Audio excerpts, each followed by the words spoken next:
আসসালামু আলাইকুম। কেমন আছেন আপনারা সবাই? আম দাঁতের একটা টার্মিনের ভিডিও থেকে শুরু করছি। দাঁতের অ্যাপয়েন্টমেন্ট ছিল বাচ্চাদের। তো বাচ্চাদের নিয়ে দাঁতের অ্যাপয়েন্টমেন্টে যাওয়ার পর আম আসলে এত ছোট রুম ছিল ওইখানে ঠিকমতো মানে বাচ্চা কোলে হাতে ২-৩ টা ব্যাগ এবং ও এই মেয়েটা আবার বেশ ভালো ওদের সাথে বাচ্চাদের সাথে খুব মানে আ দুষ্টামি করছিল। বাট আমি এখানে ভিডিও যে করছি এটা কিন্তু সে জানে না। তো সেইজন্য আমি ভাবলাম যে জাস্ট খালি বাচ্চাদের কিভাবে ট্রিটমেন্ট করে এই দেশে আপনাদের সাথে একটু শেয়ার করি কতটা। এটা কিন্তু শুধু দাঁতের চেকআপ। আগে এই দেশে অনেক কিছুর সিস্টেম ছিল। এখন ধীরে, ধীরে অনেক কিছুর সিস্টেম বন্ধ করে দিচ্ছে। আগে যেরকম দাঁতের ডাক্তারের কাছে গেলেই আপনাকে কিন্তু ফ্রি বাচ্চাদের জন্য ওয়াশ এবং দাঁত ক্লিন করে দিত, দাঁত পরিষ্কার করে দিত। একদম ধবধবে সাদা মানে একদম পরিষ্কার করে দিত।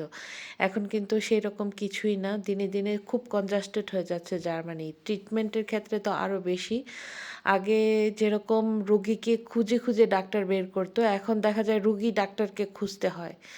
এবং আম আগের মতো আসলে কিছুই নেই। না চিকিৎসা, না সেবা যত্ন, না আ জীবনের মান অনেক কিছুই চেঞ্জ হয়ে গেছে। অনেক কিছুই মানে অনেক কিছুই পরিবর্তন দেখতে পাচ্ছি। জার্মানিতে আগে মানে আমরা মিসাল দিতাম, আমরা বলতাম যে জার্মানিতে ট্রিটমেন্ট মানে দুনিয়ার সেরা ট্রিটমেন্ট। এখন দেখা যায় সে কথাটা বলতে পারি না অনেক সময়। কারণ ওরা ট্রিটমেন্টে গাফলতি না। ওরা ট্রিটমেন্ট মানে আম এরকম যে আপনার উপর ইনভেস্ট করতে চাচ্ছে না সরকার। হ্যাঁ? আপনার উপরে খরচ করতে চাচ্ছে না।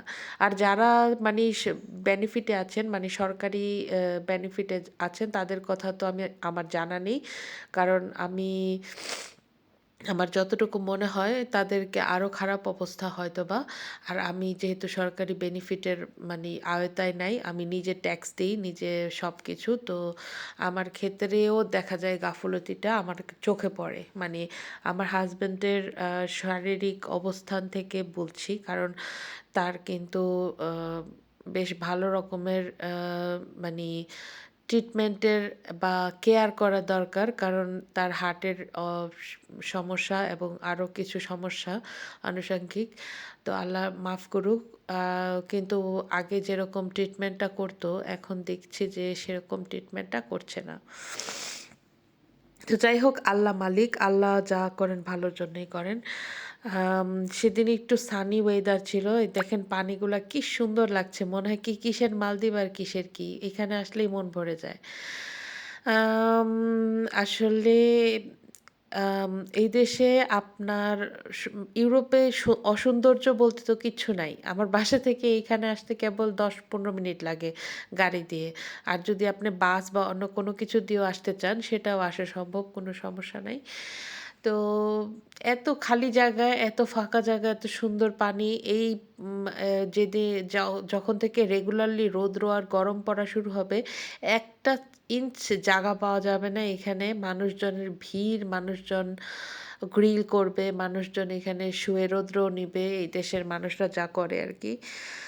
তো যা বলছিলাম ভিডিওর ১ম এ আসলে YouTube মনে হয় আমাকে ব্যান করে দিবে কিনা জানি না। কারণ আমার মতো জানি না এরকম ভিডিও এরকম গ্যাপে কয়জন মানি আপলোড করে। মাসে একটা ভিডিও মানে ইম্পসিবল। আসলে আমি চাই যে আমি ভিডিও করে আসলে কথাবার্তা বলব। কিন্তু অনেক সময় কি হয় জানেন? ঠিকমতো ভিডিও করতে পারি না। আমি আম আ অনেক সময় আছে মন ভালো থাকে না। জানেন ভিডিও যে করব একটা মন মানসিকতা লাগে, একটা সুস্থ মস্তিষ্ক লাগে। আসলে সেই সুস্থ মস্তিষ্ক, মন মানসিকতা দোনোটার একটাও আমার হয়ে ওঠে না।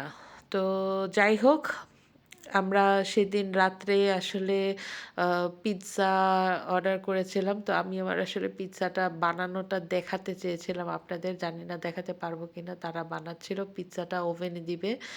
আমার সিম্পল পিজ্জা ছিল। আমি তো আসলে এই দেশে টপিংস সেরকম সব জায়গার টপিংস খাওয়াও যায় না। এটা যেহেতু হালাল কোনো দোকান না, এখানে মিট আপনি চিন্তা করতে পারবেন না। যদি হ্যাঁ, সামুদ্রিক মাছ বা টুন ফিশের পিজ্জা যদি বলেন, ফিশের পিজ্জা তাহলে ওইটা পাবেন।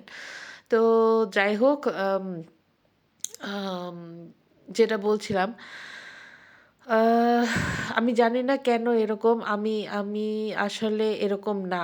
আমি এ এরকম না বলতে যে আমি আমি বেশ প্রফেশনাল একটা মানুষ। আমি নিজের মানে সুনাম করছি না। কিন্তু আমি বেশ টাইম মেইনটেইন করতে পারি এবং প্রফেশনাল। আমি যে কাজটাই করি না কেন আমি মন দিয়ে করার চেষ্টা করি ধৈর্য ধরে।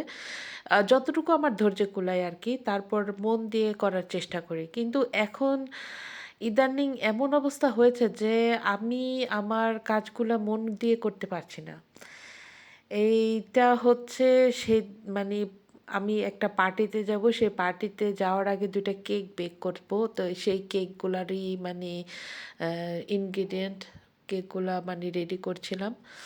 তো সেই কেক রেডি করছিলাম আর ভাবছিলাম কয়েকটা ভিডিও ক্লিপস নেই। কিন্তু দেখেন অবস্থা মানে ভিডিও ক্লিপস কি নিব? হাতের কাছে সবকিছু উল্টাপাল্টা কারণ বাচ্চা কান্না করে দৌড় দেই। বাচ্চা একটু শান্ত থাকে আবার এসে কেক বেক করি।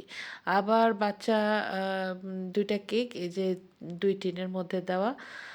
তো এই ছিল সেই পার্টি আরকি। সেই পার্টিতে যাওয়ার জন্যই আমি কেকগুলা বেক করছিলাম। তো যাই হোক আসলে আমি কারো ফেস সেভাবে রিভিল করার চেষ্টা করছি না। আমি আসলে ভাবছিলাম যে আমি যে অনুষ্ঠানে যাবো, সেই অনুষ্ঠানে কারো ফেসই দেখাবো না।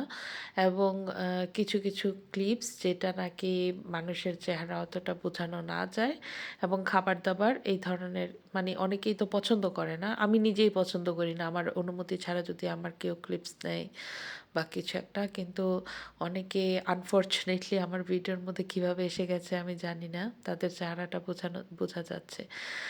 যাই হোক আসলে আ আনফরচুনেটলি তাদের ক্লিপসগুলা আমি সেভাবে কাটতেও পারিনি। আমি আপলোড করে আপলোড হয়ে যাচ্ছে। আপলোড হয়ে গেছে অলরেডি। তো আমার মনে হয় না তারা এই ভিডিওটা দেখবে বা জানি না যদি দেখে থাকে তাহলে অবশ্যই ক্ষমা সুন্দর দৃষ্টিতে দেখবেন। কারণ মোবাইলটা তখন আসলে এমনভাবে ধরা ছিল যে মানে আমি মোবাইলটা ঠিকমতো পজিশন করে ধরেও রাখতে পারছিলাম না যে তাদের চেহারাগুলো যাতে না আসে। তো নেক্সট টাইম অবশ্যই মাথায় থাকবে ব্যাপারটা। তো সেইদিন হচ্ছে আমাদের এই পার্টি একটা বাঙালি ঈদ পুণ্যমিলনী অনুষ্ঠান ছিল। তো এখানে বাচ্চাদের জন্য ফ্রাইজ ছিল। সেই ফ্রাইজটা শেষ। তো এখন উম মেইন ডিশ যেগুলা ছিল সেগুলার একটু ক্লিপস নিলাম। যেমন ফ্রাইড রাইস, চাউমিন, তারপরে এটা ছিল ডাল, এটা ছিল ভেজ মিক্স ভেজড, আর এটা ছিল চিলি চিকেন, আর ওটা ছিল গরুর মাংস। তো খাবার সুন্দর আয়োজন ছিল। খুবই সুন্দর ভাবে মানে আয়োজনটা করা হয়েছে। তো এটা টি টাইম ছিল। নেক্সট টাইম অবশ্যই ভালোভাবে আরো ভিডিও করার চেষ্টা করব। এটা আমার হাতে ছিল পান। আ তো যাই হোক